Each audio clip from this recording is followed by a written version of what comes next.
Furious Driving, proud to be supported by Diamond Bright, protecting, cleaning and caring for the Furious fleet and for yours, with 10% off using code FD10. Follow the links in the description below. Hello and welcome to Furious Driving, and today we're back playing with the good old Rover V8 P6. And last time we saw this car we were having a bit of a problem with the alternator not putting any battery power back into the battery, and the thing just basically being dead in the water, as is pretty much its standard situation with this car. However,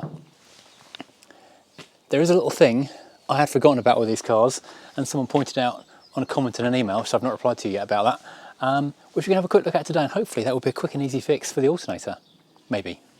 Now there is a little bit of a quirk on the charging system of the Rover P6, and I've actually come across this on the Rover 2000 and completely forgot about it because it's quite a while ago.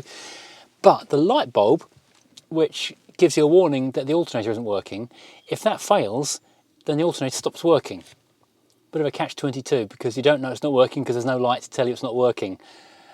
However, I'm not 100% certain that's going to be the problem because it was only throwing out 12 volts on the back of the alternator, but if that's not working, which when I click this on to start the car, I'm getting the oil light up, but I'm not getting the ignition light up, suggests to me that maybe the bulb has actually gone.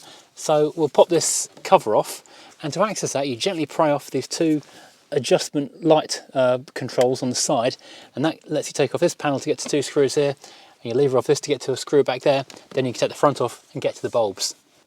And the under bonnet light is doing sterling services, and under roof light. So we very gently pry these two off, and with those pulled off there's a little knurled silver thing you just unscrew, which holds everything in place, and then the side panel should just wheedle off, which it almost will. There we go, free. Then we've got access to these two big screws just here. Oops. Now this side, it's not quite so clear how you get to it, but you just basically need to lever it back out so the catches come free, then you can pull it forward, hopefully, and that just pulls straight out.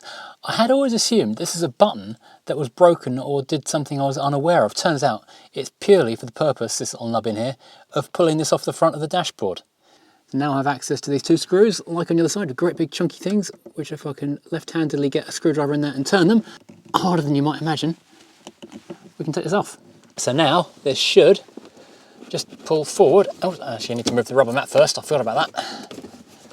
That will snag on that. That should just pull straight forward. Please pull straight forward without braking. Mugs available in the gift shop of this very car, no less. There we go. Hardly terrifying at all. I love that green. That is epically green. Fabulous. So we've got a little button in the middle of the clock one, so you can push that in and adjust that. I'll give it a good clean before it goes back on. So there, we've got the oil light warning just there, and we've got the ignition warning just there. So if I just switch those two over, they're only 501s, you can't change these for LEDs. That is an important thing to bear in mind. The resistance will confuse them.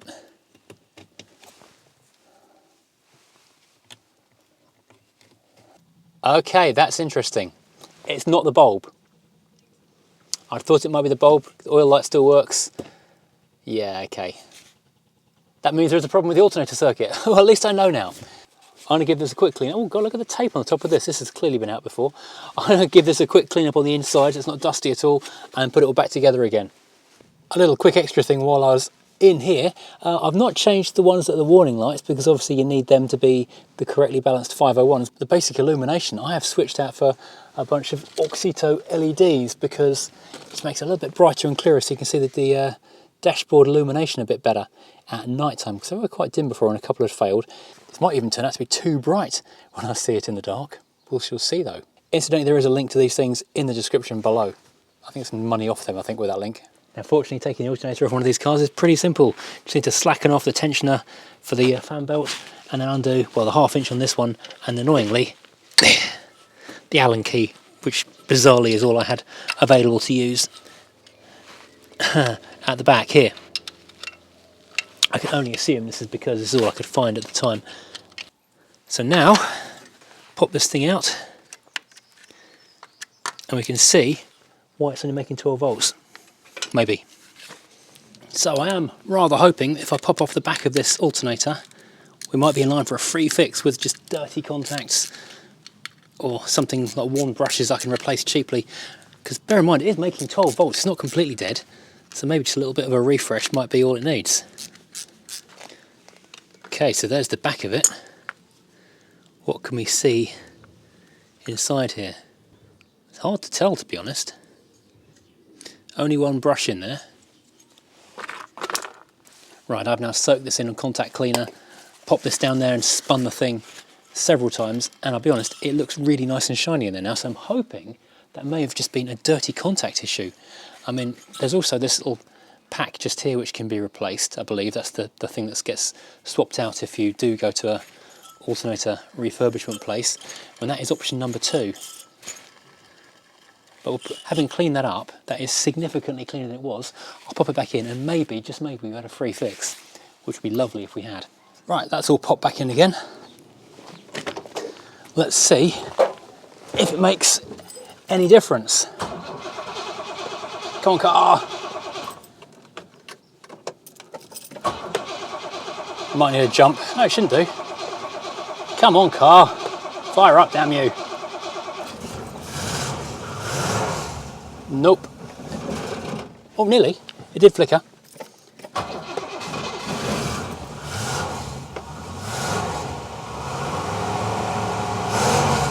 Oh, yeah, we're getting charged now. There you go. Do you know what? I think I've done a free fix on the alternator. I'm happy from that. Well, it's not fluctuating much. That's quite an, well, I'm saying impressive is overstating it, but you know, considering an alternator's 100 and something pounds, that costs about pennies worth of contact cleaner in a few minutes. I'm pretty pleased with that. Oh no, I'm not.